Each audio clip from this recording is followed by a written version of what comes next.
सभी भक्तों को श्री शिवाय नमस्तुभ्यम हर हर महादेव ओम नमः शिवाय। वीडियो को लाइक करें, चैनल को सब्सक्राइब करें और वीडियो को अधिक से अधिक लोगों के पास में शेयर कर दीजिए।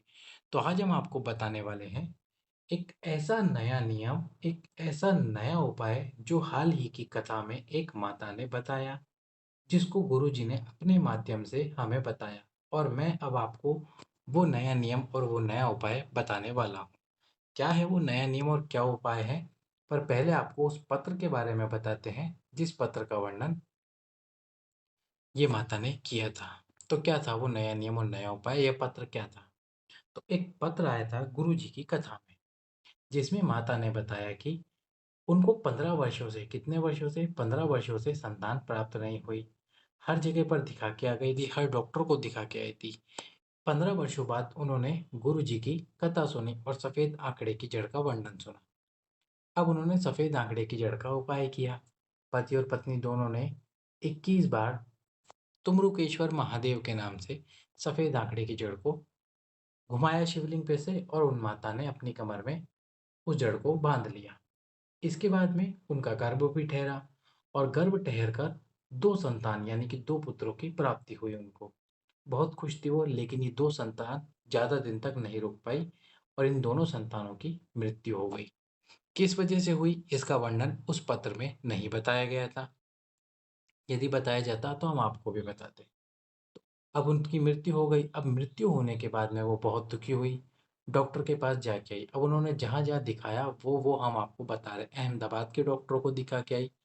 डॉक्टरों ने उनके अच्छे से जांच करी और जांच करके बोला कि अब आप प्रयास मत करना वंश वृद्धि संतान प्राप्ति के लिए।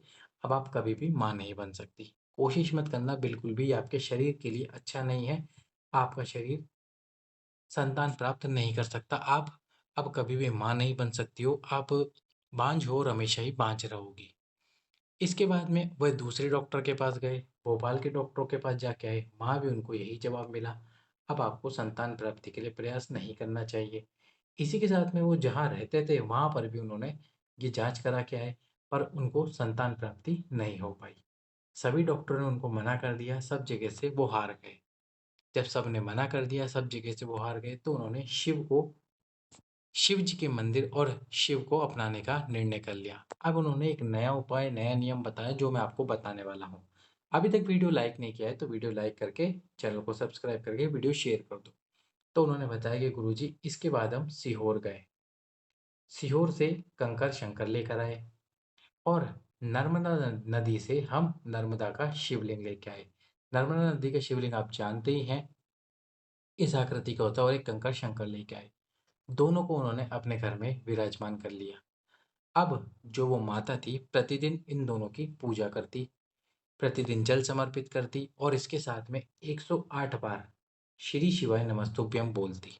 नर्मदा के शिवलिंग के सम्मुख में और सीहोर वाले जो कंकर शंकर है उनके सम्मुख में, अलग अलग नहीं बोलती, दोनों के सम्मुख में एक साथ बोलती।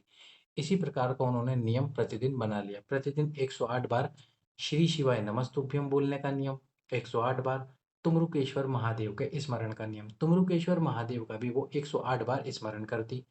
108 बार तुमरुकेश्वर महादेव, 108 बार श्री शिवाय नमस्तुभ्यम बोलकर दोनों शिवलिंगों को स्पर्श करके उनका आशीर्वाद ले लेती। इसी प्रकार उनका नियम जारी रहा और कुछ समय बाद उनके पेट में दर्द हुआ। जब दर्द हो गया उन्होंने जांच कराई, तो जांच में पाया कि वो गर्भवती है।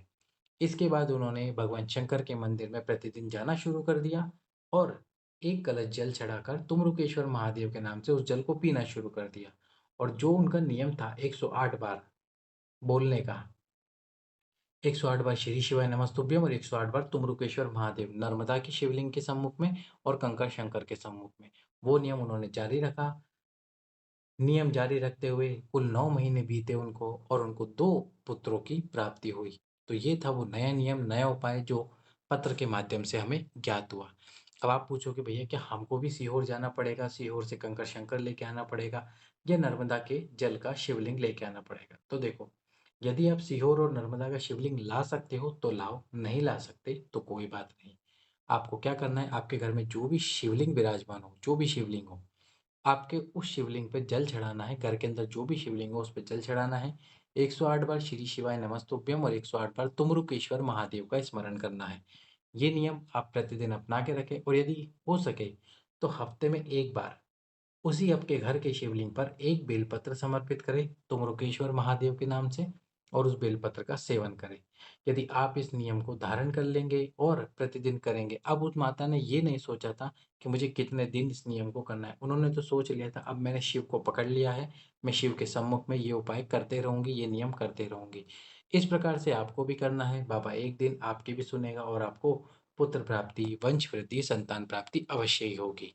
सभी भक्तों को श्री शिवाय नमस्तुभ्यम। हर हर महादेव।